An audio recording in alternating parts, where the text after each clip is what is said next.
I'm Leigh Brown. This is Crazy Shit in Real Estate. And today we're talking safety and tax refunds. And it might sound entirely boring to you, but this might be a super helpful episode. So sit back, enjoy the conversation, and I'll see you on the other side. Good morning, Miss Leigh Brown. How are you? Good, Brenda, how are you? I'm doing excellent. Thank you for all the work you've been doing over in Western Carolina. Well, somebody's got to do it, and I'm one of a whole bunch of people pitching in. So we're all grateful to have a chance to serve, and grateful that the president's here today to hopefully get FEMA. I know. That's fantastic. Great job. Shouldn't have taken 4 months, but we'll pick it up from here. Take what you can get, right? Opportunities for getting better. I hope everybody looks at it that way, and it's what we have to do. Yep, absolutely. You look beautiful this morning. You look like you're ready to go campaign. No, I'm just going to campaign at that. You look good, though. Got your little flag. Clients today. I love my past clients that I get to see today. Fantastic. So tell my audience who Brenda Wise is, where you're located, how long you've been in and around real estate. Give us the thumbnail sketch. Okay, my name is Brenda Wise. I am from coastal Virginia, actually Norfolk, Virginia. I have been serving the real estate community for over 30 years. I have done realtor safety to all over the country for realtors, and it's something that I have really been passionate about, serving real estate agents. So now, how did you land in Norfolk? Did you land there as a military person or spouse or a family member? Believe it or not, I am 4 generations Norfolk, which is very unusual, especially for a place like Norfolk, where it's a melting pot for the military. What are there, like 2 of you that are originals from Norfolk? I run across them every once in a while, but truly there aren't a lot of us out there. But I love Norfolk. I love being in a beach town. And I love the fact that we are here at the largest military installation in the world. And so I'm very grateful for those that serve and their spouses, because they serve also. Okay, so I have to ask you a question. There's the joke that's run around for years that at the high school, they say, we don't drink, we don't smoke, Norfolk, Norfolk. Is that true, or is that a made-up chant? I have never heard that chant before, but it's funny. You can always tell when somebody's new to the area because they say Norfolk, whether they're the TV people, weather people you meet. I'm like, you're not from here, are you? So Norfolkians call it Norfolk.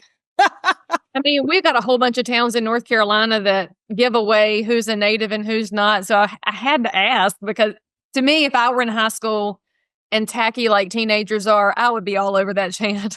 Well, I can tell you, we do correct people that say Norfolk. Well, you should. They have to learn somehow. That's right. Just like if they come to Concord and try to say Concord like it's some Revolutionary War battle or some Yankee thing, we have to say, no, we're Concord. It's a little different here. That's right. Or jam. All right. So in your experience of landing in the space of talking to other agents, how did you fall on the safety space? Is there a story in your past that caused you to be concerned about realtor safety, or have you just watched enough of the risks that our professional people go through without even thinking about it? Because we know that's the biggest hurdle in safety, is thinking you're not the one who's at risk, somebody else is, when you always have to consider your own environment. So how did you land on that topic, Brenda? So it was part of both. 44 years ago, I answered an ad in the paper for a public speaker. And the franchise owner was here opening up a franchise. And I went to the interview and saw the presentation and went, I can do that. I was a cheerleader. I can speak in front of people. So that started me out. But as I got further on into it, I realized 30 years ago that it was something that really was important to real estate agents, because I was seeing what was going on with the stories of agents I've worked with over the years. And so I thought, this is a place where I can make a big impact. Have you personally ever experienced any of the safety red flags that we see in real estate where it made the hair on the back of your neck stand up? Because I always tell my agents that you have to listen to your woman's intuition, and that back of your neck is a real place that tells you something's not quite right. Yes. I personally haven't. I guess I started doing this when I was 24 years old. 25. So 5 minutes ago, I know it's just a minute ago. And so I became very aware very quickly in going out and just educating corporate America and employees that we all needed to be aware. And so it's just given me that innate awareness more so than others to just be cautious, not to be paranoid. You don't need to be paranoid, but to be cautious.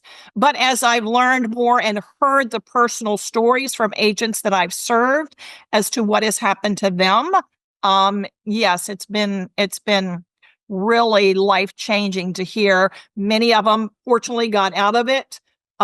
We've had a couple of agents who were killed here in the area because of a client.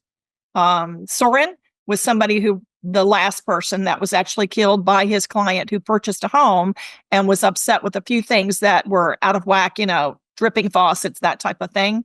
So within 15 minutes, he killed Saurin and called the guy called the police. Police came and then he killed himself. And that was super impactful for a lot of agents here because a lot of us knew Saurin. Well, that's also not the story we typically hear in real estate. Usually, if you hear about assault on an agent or a safety issue, it's during a showing with a stranger. It's not post-closing. So did the broker have any knowledge of this? Because I will say, too, I know that my agents can get into situations and never inform me as their broker. So the full story is harder to get to. Give us a little more of the background on what went down. So that particular agent, Saurin, had met with his broker that morning, but there were no red flags. There was, hey, we just need to go over and see these few things that he wants, corrected or whatever. And, the broker was going to go, but Saurin's like, no, I've got this. But he did let him know that there, was an issue. But again, there were no red flags throughout the process of selling that home. So, it's hard to know in a situation like that for agents. And, so quickly after he got there, the whole event unfolded and he didn't even really have time. And, you can't have somebody with you all the time. That's just impossible. We always recommend the buddy system, but, all the time it doesn't happen. So, that was just a situation that happened. There really wasn't a lot that could have been done. I'm sitting here thinking in my office, we have a buddy system, but it's for open houses. Correct. And for showings, you always alert somebody where you're going. Right. I'm just sitting here with my head looking at, I got to go look at my policy manual because post-closing, I don't know that it's ever occurred to any of us that this kind of a scenario could happen. Because even if you have a disgruntled person, they might leave a nasty review online. The typical agent sends them a gift card, does their best to make it right. And I want the public to understand that when something goes ways, that's what Saurin was trying to fix here. You have a drippy faucet and he's thinking, I want to make this right. And then the effort to make it right, he winds up on the crossways with somebody whose mental wellness was off kilter. Is the only way you could look at it. Something was off with the buyer, not anything wrong with the real estate agent. Not at all. And believe it or not, this buyer was 84 years old. Oh, that's not what I expected. I'm sitting here picturing like a 40-year-old unhappy after a divorce person. I did not picture an elderly dude. No, he was from Alabama. He came here sight unseen, but Saurin did an excellent job of fulfilling all his requests. And again, it was something very, very simple. And, mental illness, you can't always tell. And certainly through the process, a buyer that's very picky and wanting specific things, that's not uncommon. No, that just happened. And agents are there to serve as best he could. And Saurin did an excellent job at serving him with some of the things that he wanted that are not typically normal, but he accomplished it all. So now in your experience and being in the safety space a long time, you obviously pick up a lot of tips and tricks from your class. That's one of the advantages we have as educators that not everybody knows about. But now y'all know our secret. When we're teaching a class, we get great ideas and information from our students because they bring in so many perspectives. If you're talking to brokers about their policy manual and the safety procedures they have in place, what are the top 3 things you wish every broker focused on when it comes to agent safety, especially considering that we're trying to protect 1099s who don't listen to us most of the time anyway? Correct. I think people in the world today are much more aware that there could be an issue. I don't think all real estate agent or all brokers take it as seriously as they should. So that's the first thing. I am probably one of the only speakers, and I've been around again for 40 years, that really delves into what specifically do you do as an agent? This isn't a lot of fluff. This is very, very specific, detailed information that I've garnered over the years from speaking to agents and hearing the stories and just knowing what we should do as individuals, period, end of subject. So I really get down to the core issues and how to address them.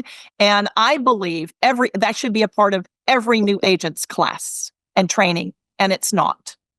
I believe that every brokerage should have this kind of reminder, well, at least once a year, September for National Realtor Safety Month, but quarterly or something like that. It needs to be top of mind always because it's one of the most serious issues that many agents face. A lot of them don't say anything about it, whether it's stalking, whether it's just a creepy person being really weird in a house, having them know, don't go in if you don't feel comfortable, stay outside, call your buddy, call your broker. There's so many things they could do, but when they're new, they don't know what to do.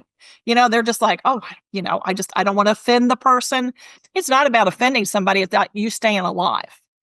So those are probably number one, to acknowledge and do something to educate your agents is most important. But I see that routinely around the country, people just don't make that a number one priority. Well, and I love that you're mentioning the situations that they don't turn into anything, but they still count when we're figuring out how to talk about safety to agents.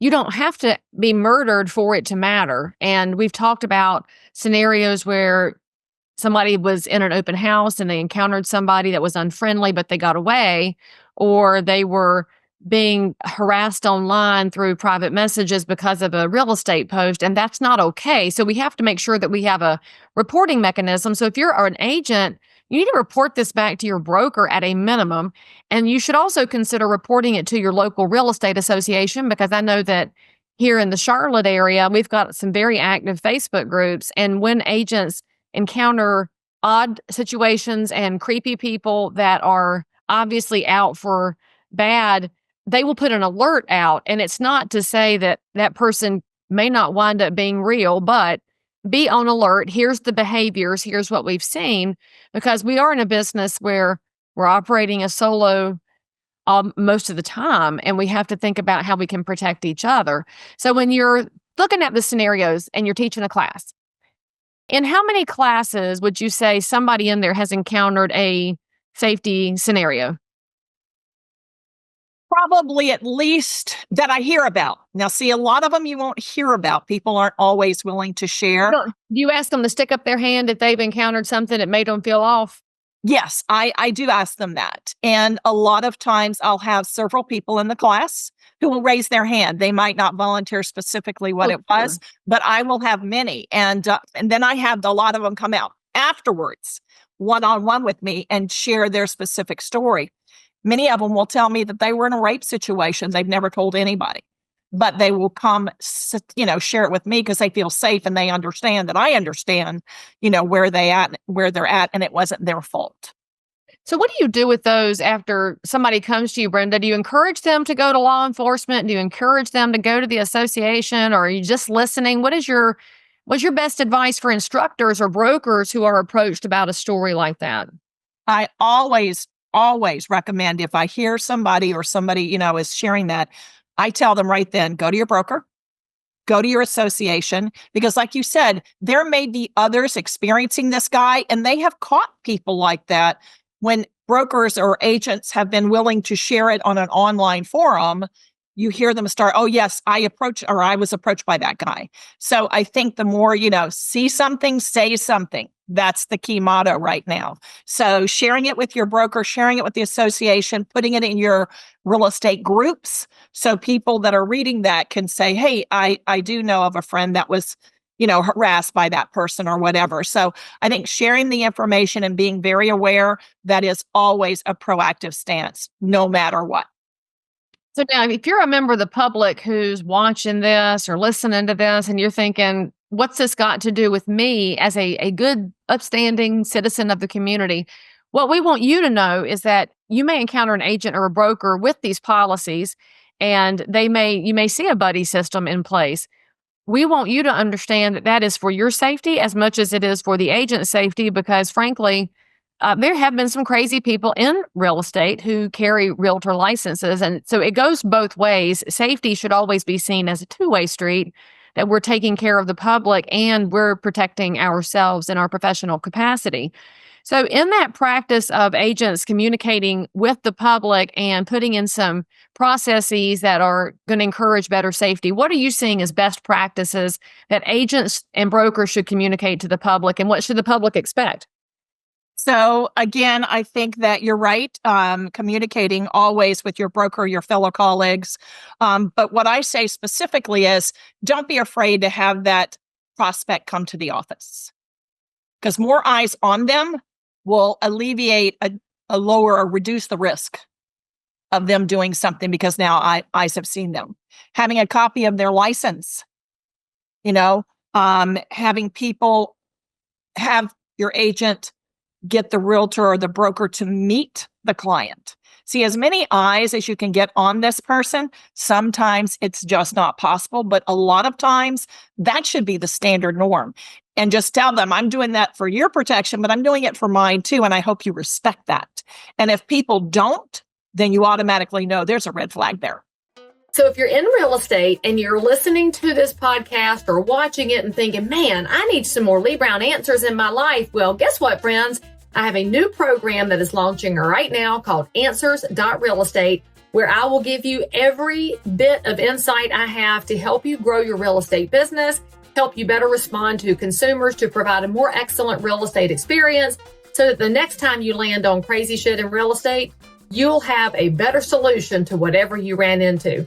Answers.Real Estate. There are monthly plans available. You will love it. Get your coaching. Sign up with me today. And I will say that in a virtual real estate office, which is happening more and more frequently, yes, agents don't come to the office. Correct. Agents, just make sure you're meeting someone for the first time at a public place where there are other people. For example, a coffee shop. Correct. Somebody somewhere could lay eyes on you and the prospect just in case there's an interview later, but you would still tell your broker, hey, I'm meeting prospect A over at the local coffee shop at 3:00, FYI. So always drop some breadcrumbs about your location if you're not at the office. And I think you're absolutely right, Brenda. Honorable people know that it's okay to ask for identification. It's okay to say, I need to know with whom I'm dealing before we start talking about things like agency and compensation and walking into someone else's home. It's pretty reasonable stuff. Now, the other thing I want to add to that, Leigh, though, that you mentioned, and definitely meeting in public places, coffee shops, whatever, realize there is a camera everywhere these days. So that person will be recorded on camera. Their car with their license plates can easily be pulled off of those cameras. So, and there are cameras inside, businesses now. So that again is being able to identify who you're meeting with and their car. And so you can get a lot of information just from that. Oh, that's a great point. And in fact, that might mean a coffee shop is better than your real estate office if your office is not wired up with cameras. And I know that a lot of real estate offices are not as wired up as their clients' houses on the market. So that's a really great point. I think in broker world, we should be suggesting that people meet with others in places where everything is recorded, which is, I know, most of the world now, but that's an excellent viewpoint. Okay. And you can take a picture of their license with your phone and send it back to the broker. Well, that should be in your policy manual to fire that back over along with your, like North Carolina, we have the working with real estate agents that we have to give at first substantial contact. You should send that and the license to your broker right away. So it's always on file at all times. It's a great practice for staying on target with what the commission is asking and keeping the public safe as well. So I love that camera thought. Good stuff. Good stuff. All right. So Tracy Hawkins, who is probably the other top safety instructor in the country, she's right here with you about policies, procedures, and we also know that for agents who think we're blowing something out of proportion, it is important to tell the stories of agents like Saurin so that the point goes home that you never know when something's going to happen. And of course, the whole podcast being built on the crazy side of real estate. Is there anything you want to add about a scenario you've seen, a story you've heard that you use as an example in your classes to help get people to pay attention and wake up? There's another story, open houses. There was a gentleman up in the Annapolis area, and he was at an open house, and somebody wanted his nice red Corvette outside, and he fought them and was stabbed to death. Again, nothing that you own is worth your life. So when you're in that situation, if somebody comes in and that's all they want is a material possession, give them the keys and let them go. But people do not always think about that because they're looking at, wait a minute, this is mine, you can't have it. Again, we need to be reminded that our life is our most precious asset, and do not in any way fight for any material possession, a pocketbook, anything else. I had another agent, she'd been in my class many, many years, and she was at an open house. And a guy came in, sat down, and he was there for a long time, and she was getting a really uncomfortable feeling. Fortunately, the agent across the street at an open house saw this guy walking up and down the street and saw that he had gone into this, my friend's agent's house. And she eventually came over and said, is everything all right? She just stuck her head in the door, and she could see that my friend was a little disheveled because the guy had pushed her to the ground. And she went back and immediately called the cops. And the guy said, you know what? This is your lucky day because I was going to kill you.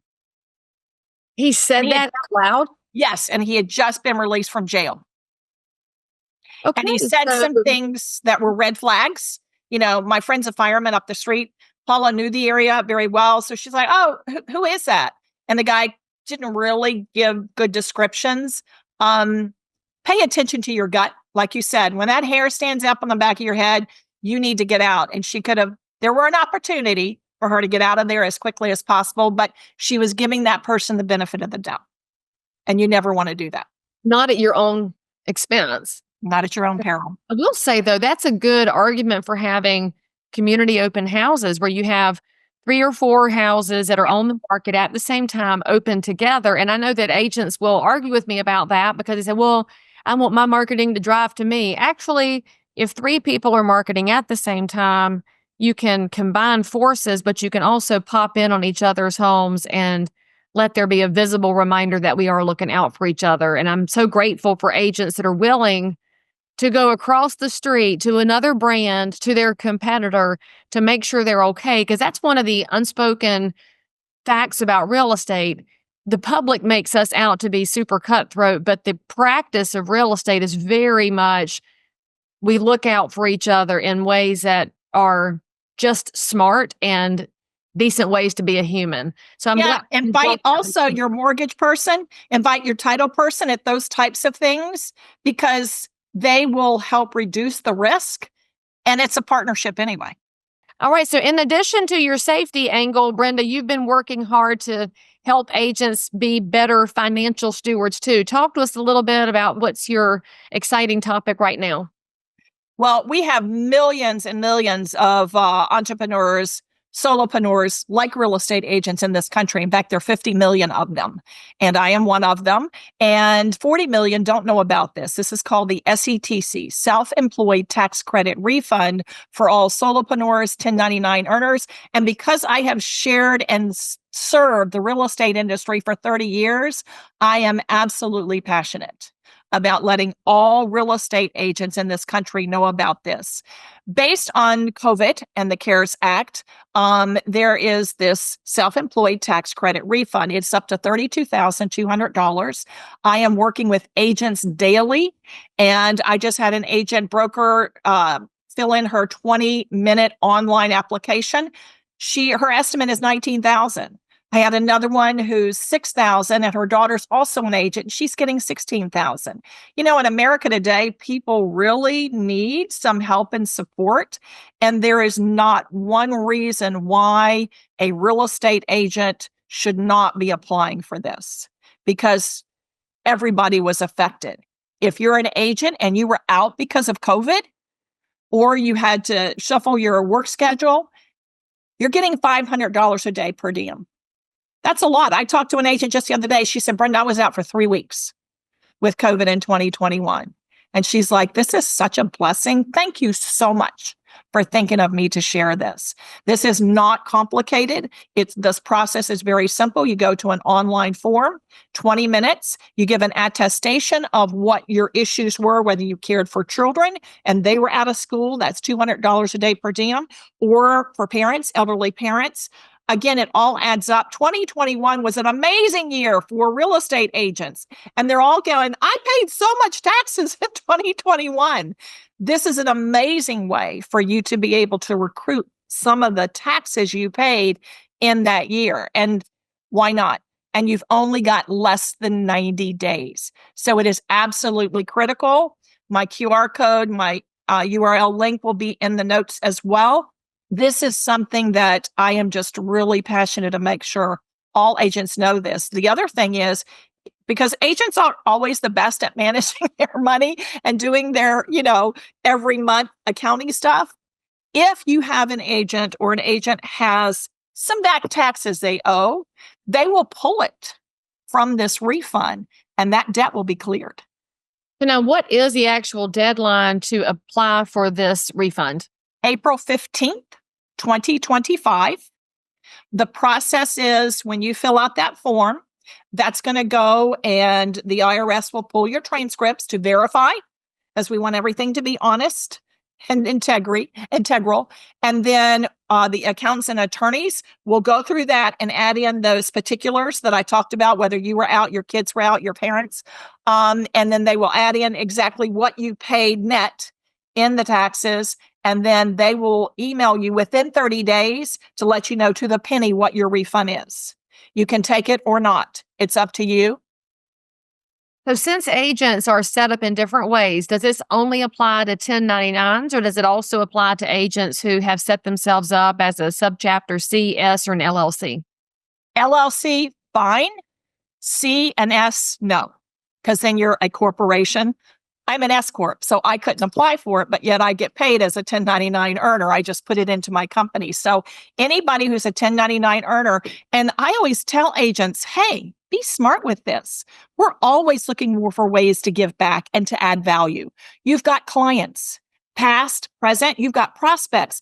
Sharing this information for anybody who's a 1099 earner, your people will thank you and they will refer you in the future, because when you've just gifted them the information and the education and they went on and got $10,000, that's the national average. This is something we should be mindful to share with everybody. Maybe you've got a family member. Maybe your spouse is a 1099.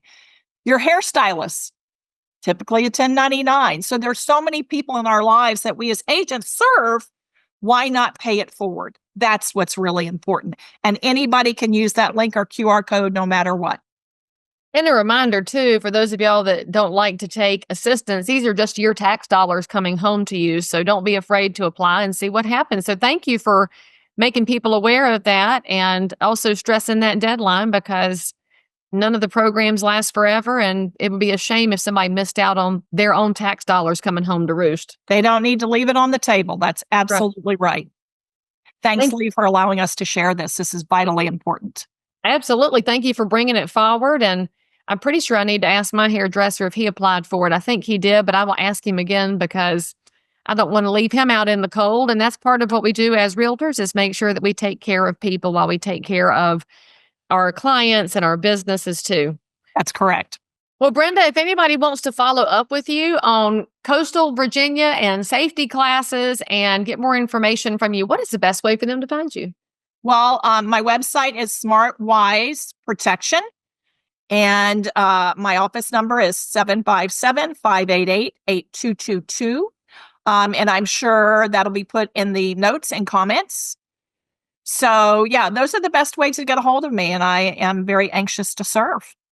Look, you just got ahead of me, because everything will be in the show notes for this episode. For those of y'all that were walking and listening and you're thinking, man, I need a class in my brokerage.